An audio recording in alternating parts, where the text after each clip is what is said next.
From a small Anatolian beylik to a sprawling empire, the story of the Ottoman rise is one of ambition, innovation, and conquest. In the mid-14th century, one man would accelerate this journey, transforming a principality into a formidable power that would straddle two continents. His name was Murad I, the third Ottoman Sultan, and his reign would forever change the map of Europe. Born in 1326, Murad was the son of Orhan Ghazi and the Byzantine princess Holefira, later known as Hattin.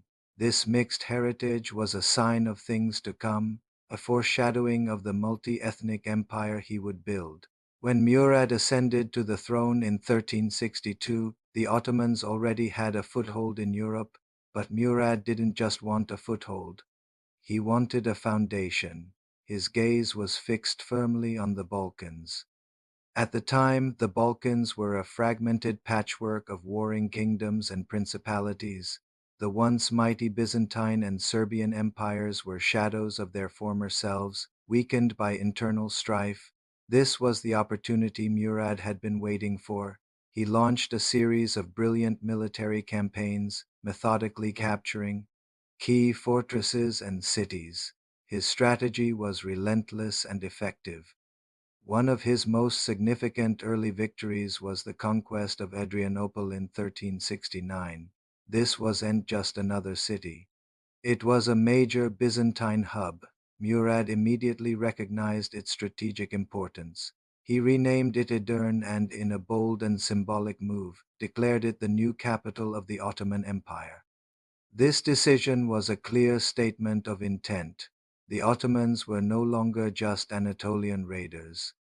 They were a European power, and they were here to stay.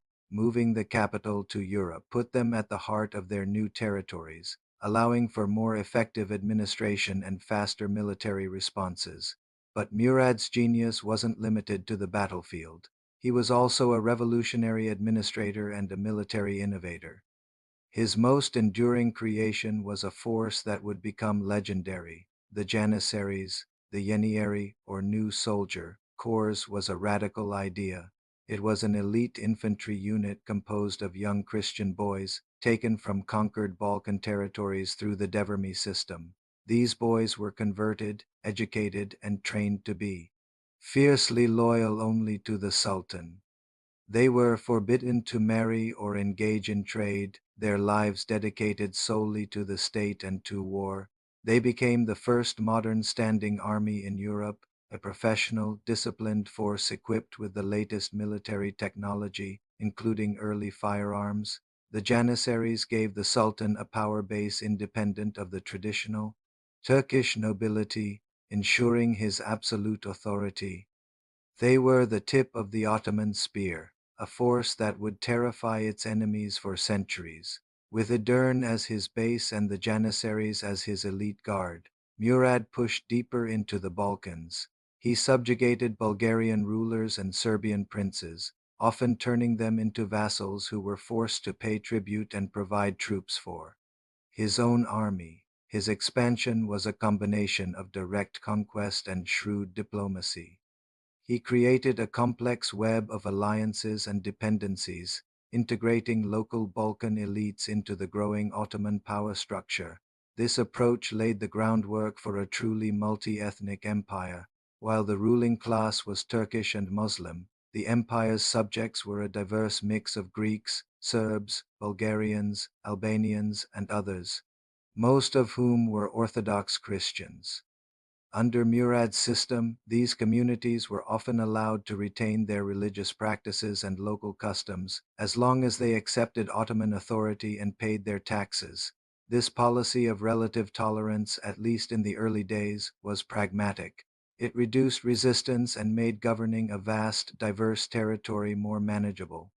The Ottoman advance, however, did not go unchallenged. The Balkan powers, realizing the existential threat they faced, began to unite.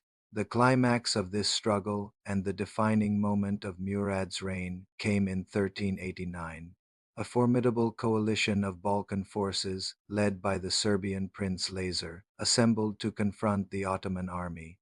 the two forces met on a field in Kosovo, a place whose name would echo through history. The Battle of Kosovo, fought on June 15, 1389, was one of the largest and most brutal battles of the medieval era. Tens of thousands of soldiers clashed in a desperate struggle for the future of the Balkans. The details of the battle are shrouded in legend and conflicting accounts, but its outcome was decisive. The Balkan coalition was shattered, their armies broken. The heart of Serbian resistance was crushed, opening the floodgates for further Ottoman expansion into Europe. But the Ottoman victory came at an unimaginable price. In the chaotic aftermath of the battle, Sultan Murad I was killed. The exact circumstances of his death are a matter of historical debate. Serbian legends tell of a noble knight, Miloobili, who feigned surrender to get close to the Sultan and stab him. Ottoman sources claim Murad was killed by a wounded enemy soldier hiding among the dead as he surveyed the battlefield. Whatever the truth, the victor of Kosovo did not live to see the dawn of the next day. He remains the only Ottoman sultan to die on the battlefield. Murad's son, Bayezid, was immediately proclaimed the new sultan.